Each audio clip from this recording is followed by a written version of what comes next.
Las manos de Elena temblaban mientras raspaba el yeso seco de la pared de la cabaña, pero no de debilidad, sino de rabia. 73 años de vida, y su hija no podía dedicarles un solo domingo para ayudarlos a mudarse. Ni uno. El polvo del yeso se posó sobre su desgastado huipil como una nieve temprana, y pensó en el apartamento impecable de Gabriela en Monterrey. Todo vidrio, cromo y vacío. «Cuidado, vieja», llamó Tomás desde la puerta, donde forcejeaba con una viga de madera deformada.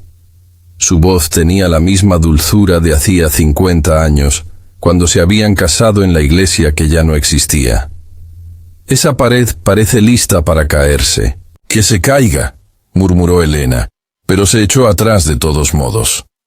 La cabaña, si es que podía llamarse cabaña a ese conjunto de maderas podridas y sueños destrozados, había estado abandonada durante 20 años. Según Don Chuy, en la oficina del ejido, una pareja estadounidense la había construido como fantasía de retiro. Luego regresó a casa tras un invierno brutal. Ahora sus huesos sobresalían de la ladera como acusaciones. Los hijos habían dejado claras sus posturas. Gabriela, la mayor, lo había dicho por videollamada, con el rostro pixelado pero el desprecio cristalino. «Están siendo ridículos. Hay un asilo perfectamente bueno en Saltillo». Ricardo, el del medio, ni siquiera se molestó en llamar. Solo envió un mensaje. «No puedo apoyar esto. Lo siento». Y Miguel, su bebé, ahora de 42 años y con sus propios adolescentes, había ido a su casa en San Miguel de Allende con papeles para que firmaran, un poder notarial, para poder ayudar a manejar sus asuntos. Tomás había roto los papeles por la mitad. 3 días después, cargaron su vieja camioneta con todo lo que poseían y manejaron 8 horas hacia la Sierra Madre Oriental, a esa ruina sobre la tierra que el abuelo de Tomás les había dejado. Una tierra que sus hijos habían olvidado que existía. «Encontré el pozo», dijo Tomás, apareciendo a su lado con esa tranquila satisfacción que sentía al resolver problemas. Su mano callosa tocó su hombro. «El agua todavía está buena, fría como la bendición de un cura». Elena se permitió apoyarse en él solo un momento, respirando su olor a tierra, humo de leña y Old Spice que usaba desde 1974. Luego se apartó y atacó la pared con renovado vigor. La primera semana durmieron en la caja de la camioneta bajo una lona que goteaba. Elena despertaba cada amanecer con las articulaciones gritando, la espalda de Tomás tan rígida que apenas podía levantarse. Pero para la segunda semana, habían limpiado suficiente escombro para extender sus sacos de dormir sobre un piso real. Para la tercera, Tomás había parchado el techo con láminas recicladas y pura ingeniosidad. «Tu padre se reiría de esto», dijo Elena una tarde, viendo a Tomás martillar con clavos enderezados de la construcción original. «¿Recuerdas lo que dijo en nuestra boda? Ese muchacho no podría construir ni un gallinero». «Mi padre», respondió Tomás sin mirar arriba, «murió enojado con todos, incluso consigo mismo. Yo no». Las palabras quedaron suspendidas entre ellos como las motas de polvo en la luz que se desvanecía. Los vecinos llegaron en la 4ª semana, no para ayudar, sino para juzgar. Doña Socorro, del rancho más cercano, a 3 kilómetros montaña abajo, subió con su nuera Rosa. Se quedaron en el borde del claro, susurrando detrás de las manos como muchachas en misa. Elena las recibió con café hecho en su estufa de campamento, servido en tazas despostilladas que habían rescatado de las ruinas. «Buenos días. Vengan a ver lo que hemos hecho».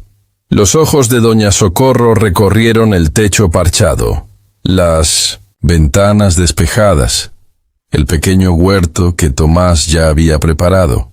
¿Sus hijos saben que están aquí? Nuestros hijos, dijo Elena con cuidado, saben exactamente dónde estamos. Pero dejarlos así. No nos dejaron. Nosotros los dejamos. Elena sonrió y sintió que era la primera sonrisa genuina en años. Hay una diferencia. Rosa tocó un carillón de viento que Tomás había tallado con ramas caídas. Cantaba suavemente con la brisa de la montaña. Es hermoso, dijo en voz baja. Lo que están haciendo aquí. Después de que se fueron, Elena encontró una canasta con tortillas y huevos frescos junto a la puerta. La transformación ocurrió lentamente, como la sanación. Tomás reconstruyó el porche donde la pareja estadounidense aparentemente había planeado ver los atardeceres. Elena plantó semillas que había traído de su viejo jardín: tomates, cilantro, las rosas de su madre que habían sobrevivido 3 generaciones. Los primeros brotes tiernos surgieron como oraciones respondidas. En el pueblo, si podía llamarse pueblo, con 12 casas y una tienda, la gente empezó a saludarlos con un gesto. El hombre de la ferretería, que los había mirado con lástima, el primer mes, ahora les guardaba sus productos dañados: latas de pintura abolladas, azulejos agrietados, madera con nudos. De todos modos no puedo vender esto, decía, rechazando el pago, hasta que Tomás empezó a reparar sus estantes a cambio. Nos estamos convirtiendo en los viejos locos de la montaña, dijo Elena una tarde, viendo cómo el atardecer pintaba el valle de oro y carmesí. Mejor que los viejos descartados del asilo, respondió Tomás. Llevaban 3 meses allí cuando apareció Miguel. Elena estaba deshiervando el jardín cuando oyó el motor del auto subiendo por el camino de tierra. Supo que era él antes de 1900 que doblara la última curva. Su hijo menor siempre manejaba demasiado rápido, incluso en caminos de montaña. Se incorporó lentamente, con las manos llenas de barro, y esperó. Miguel bajó de su nuevo SUV luciendo exhausto. Su saco colgaba del asiento del pasajero, la corbata floja. Miró la cabaña, ya no en ruinas, ahora simplemente rústica, con una expresión que Elena no pudo descifrar. «Mamá», dijo por fin. «Mi hijo». No se movió hacia él. Se quedaron allí, a 15 metros de distancia, el jardín entre ellos como un foso. «¿Te ves bien?», dijo Miguel, y sonaba sorprendido. «Mejor que. Los dos se ven bien». Tomás salió de la cabaña, cargando una olla de barro que había estado sellando con brea. Vio a Miguel y asintió una vez. Luego volvió a su trabajo. «Vine a disculparme», dijo Miguel. «Todos deberíamos hacerlo. Gaby es demasiado orgullosa. Y Ricardo. Rico no sabe admitir que se equivoca. Pero lo siento. Por los papeles, por no entender». Las manos de Elena se apretaron en su delantal. «¿Pensaste que estábamos seniles?» «Sí». Tuvo la decencia de mirarla a los ojos. Confundidos, que estaban cometiendo un error que los dejaría.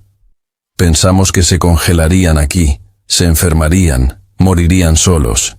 Y en cambio. Miguel miró alrededor. El jardín floreciente. La cabaña resplandeciente bajo la luz del atardecer. Los carillones cantando. El pequeño gallinero que Tomás había construido con madera reciclada. El panel solar que habían conseguido reparando cercas para el ranchero del valle. Sus ojos estaban húmedos cuando volvió a mirarla.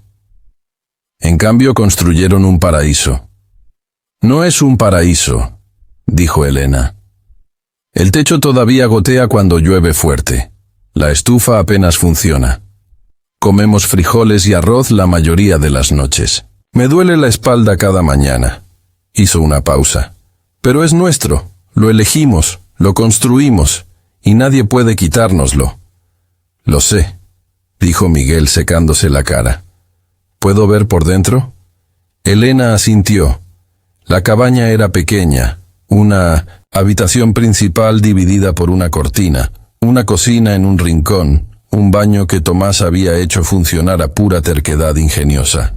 Pero cada superficie tenía algo bello.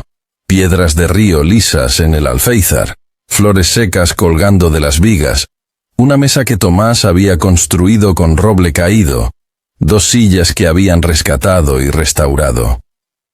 En la pared colgaba una sola fotografía.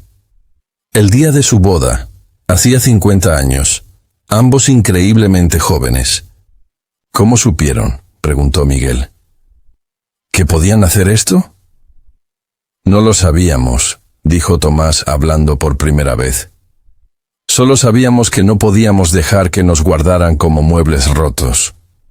Miguel se sentó en la mesa, obra de su padre, y se cubrió el rostro con las manos. Pensábamos que estábamos ayudando, protegiéndolos. Protegiéndose ustedes, corrigió Elena sin dureza, de la preocupación, de la responsabilidad, de vernos envejecer. Se sentó frente a él. Mijo, no puedes impedir que envejezcamos, pero puedes dejar de tratarnos como si ya estuviéramos muertos. Le dieron de cenar frijoles, arroz, huevos de sus gallinas, tortillas de Doña Socorro, tomates del huerto de Elena. Miguel comió como si estuviera hambriento, aunque Elena sabía que probablemente tenía reservas en restaurantes caros cada semana.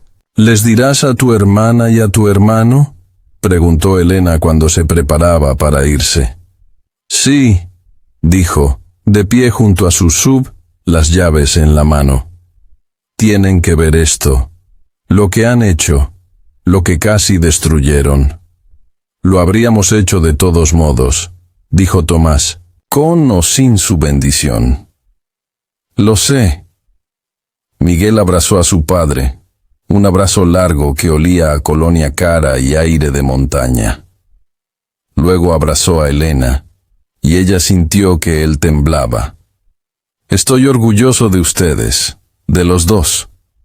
Debería haber dicho eso primero. Después de que él se fue, Elena y Tomás se sentaron en su porche, mirando cómo las estrellas surgían en el cielo que oscurecía. El valle abajo era un mar de sombras, y las luces de los ranchos distantes titilaban como constelaciones en la tierra. ¿Crees que los demás vendrán?, preguntó Elena. Eventualmente. Tomás le tomó la mano. Cuando estén listos para vernos como somos, no como nos recuerdan. ¿Y si nunca vienen? Entonces seguiremos construyendo de todos modos. 6 meses después la cabaña se había convertido en algo inesperado. Un lugar de reunión. Todo comenzó con Rosa trayendo a su suegra a tomar café. Doña Socorro había admitido que se sentía sola en su gran casa del rancho, con sus propios hijos dispersos por Monterrey y más allá. Luego vino la familia del siguiente valle, Eduardo y su esposa Carmen, cuyos hijos llamaban por video desde Texas, pero nunca visitaban. Se sentaron en el porche de Elena y tomaron café, y hablaron de lo que significaba ser dejados atrás por un mundo que adoraba la juventud y la movilidad. Alguien, probablemente, Eduardo, empezó a llamarlo el refugio, The Refuge. Deberíamos odiar ese nombre, dijo Elena a Tomás una tarde, después de que sus invitados se fueron. ¿Por qué? Él tallaba otro carillón de viento, su cuchillo moviéndose con facilidad experta. Es lo que hemos hecho. Un refugio de los hijos que creen saber más. Un refugio de ser invisibles. Para fin de año, 5 parejas mayores más habían comprado o reclamado terrenos cercanos. El camino hacia la cabaña, antes apenas un sendero, se convirtió en una carretera mantenida por esfuerzo colectivo. Alguien trajo un generador, alguien más trajo paneles solares. Una pareja joven de la ciudad, cansada de la carrera de ratas, compró tierra más abajo y abrió un pequeño café para la gente de ciudad que había oído hablar de los viejos que reclamaban la montaña. Gabriela llegó en primavera. Llegó sin avisar, conduciendo un auto rentado por el camino ahora mantenido. Elena la vio a través de la ventana de la cocina y sintió algo romperse en su pecho. No rompiéndose, sino abriéndose. Su hija había envejecido. Canas entrelazaban su cabello negro. Líneas marcaban su boca. Se quedó junto a su auto, mirando la cabaña con su jardín, sus paneles solares, su belleza, y parecía perdida. Elena fue hacia ella. No se abrazaron de inmediato. Se quedaron allí, madre e hija, separadas por el orgullo, el dolor y un año de silencio. Estaba equivocada, dijo Gabriela. ¿En todo? Sí. No estaban siendo ridículos ni tercos. Estaban siendo valientes. Sí, y yo estaba... La voz de Gabriela se quebró. Los estaba tratando como un problema que resolver en lugar de personas con sus propias vidas, sus propios sueños. Elena tomó la mano de su hija, las uñas cuidadas, la piel suave. Esa era su bebé, convertida en una mujer que había olvidado que su madre también tenía sueños. «Ven adentro», dijo Elena. «Conoce a la persona en que me convertí cuando nadie miraba». Se sentaron en el porche con café, y Elena le contó todo. Las primeras semanas terribles, las pequeñas victorias, la comunidad que había crecido como su jardín desde la tierra desnuda. Tomás se les unió, y Gabriela lloró al ver lo que su padre había construido con sus propias manos envejecidas. «Quiero ayudar», dijo finalmente Gabriela. «No tomar el control, no administrar, solo ayudar, si me lo permiten». «Tenemos gallinas que necesitan un nuevo gallinero», dijo Tomás. «El viejo se está cayendo». Gabriela rió entre lágrimas. «No sé cómo construir un gallinero». «Yo tampoco», respondió Tomás. «Hace 6 meses. Trabajaron juntos esa semana. 3 generaciones de terquedad aprendiendo a ceder». Gabriela se hizo ampollas. Se quejó de la altitud. Miraba su teléfono compulsivamente los 2 primeros días, luego menos el tercero, y para el cuarto lo dejó dentro mientras ayudaba a su padre a enmarcar las paredes del gallinero. En su última tarde, se sentó con Elena mirando el atardecer que se había vuelto ritual. «¿Me perdonas?», preguntó Gabriela. «Ya lo había hecho», dijo Elena. «El día que subiste por ese camino». La pregunta es, ¿te perdonas tú? Gabriela no respondió de inmediato. Abajo, las luces comenzaban a brillar en el valle. El refugio y sus hogares satélite, cada uno una declaración de dignidad, cada uno diciendo, aún estamos aquí, aún importamos, aún construimos. Estoy trabajando en ello, dijo finalmente Gabriela. Bien, Elena apretó su mano. Eso es todo lo que cualquiera de nosotros puede hacer. 2 años después de haber llegado con nada más que ira y determinación, Elena y Tomás se sentaron en su porche, ahora ampliado, con sillas adecuadas y una mesa que Gabriela había ayudado a construir, y observaron a Miguel y Ricardo discutir amistosamente sobre la mejor manera de instalar el nuevo sistema de agua para la comunidad. Los 3 hijos estaban allí, junto con 4 nietos que realmente nunca habían conocido a sus abuelos hasta ahora. La más joven, Sofía, aprendía a ordeñar su cabra. El mayor, Daniel, ayudaba a Tomás a reparar el techo de un vecino. «No es un paraíso», dijo Elena a Tomás, repitiendo sus palabras a Miguel hacía tanto tiempo. «No», asintió Tomás. «Es mejor». «¿Por qué es real?» «Porque lo ganamos». Le tomó la mano aún callosa, aún fuerte a pesar de la artritis. «Cada clavo, cada semilla, cada persona que viene aquí buscando lo que nosotros encontramos». En el jardín, las rosas de su madre florecían rojas como sangre contra el cielo de la montaña. Las paredes de la cabaña, antes grises por el abandono, ahora brillaban doradas con la luz del atardecer. Los carillones cantaban sus canciones de madera. Las gallinas murmuraban en su gallinero. Los paneles solares zumbaban con su silenciosa eficiencia. Y dentro, en un lugar que había sido ruinas, 3 generaciones se reunían alrededor de una mesa para cenar. No perfectos, no siempre fáciles, pero juntos. Elena miró la fotografía en la pared. de hacía 50 años, dos personas increíblemente jóvenes, y luego a Tomás a su lado, increíblemente aún allí, aún construyendo, aún soñando. ¿Qué les dirías?, preguntó Tomás siguiendo su mirada. A esos jóvenes de la fotografía. ¿Qué les dirías si pudieras? Elena pensó en los años por venir, la lucha, los hijos, el lento olvido de quienes eran bajo sus roles de padres, trabajadores, cuidadores. El momento en que sus hijos los mirarían y solo verían una carga, la elección que tendrían que hacer, aceptar esa definición o alejarse de todo para recordarse a sí mismos. Les diría, dijo Elena lentamente, que envejecer no significa desaparecer, que a veces tienes que abandonar la vida que otros quieren para ti, para construir la que necesitas, que las ruinas pueden convertirse en paraísos si estás dispuesto a hacer el trabajo. Hizo una pausa. Y que nunca es demasiado tarde para ser valiente. A través de la ventana, podía oír a Gabriela reír por algo que Miguel había dicho. Podía ver a Ricardo ayudando a Sofía con la cabra. Podía oler el mole que Carmen enseñaba a sus nietos a preparar. No un paraíso, no perfecto, pero suyo, construido desde la nada, transformado del abandono.